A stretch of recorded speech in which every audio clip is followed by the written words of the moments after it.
In primetime news this evening, Health Minister responds to Auditor General report.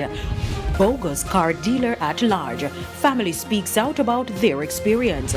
And 70 fishermen affected by rare cobra spill to receive compensation. Good evening and welcome to Primetime News. We're on air and online at onespotmedia.com. I'm Herman Green. And I'm Janella Precious with a preview of what's to come in business news. Gas prices up or down. Andrea Chisholm has the details.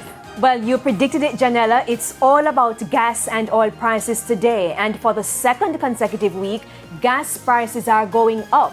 And I'll tell you by how much in the business day. Thanks, Andrea. Jermaine is also here. He'll tell us what's coming in sports. Jermaine? Thank you, Herman. The Reggae Boys, they went into the Lions' Den in Cameroon, and guess what? They came out with a positive result.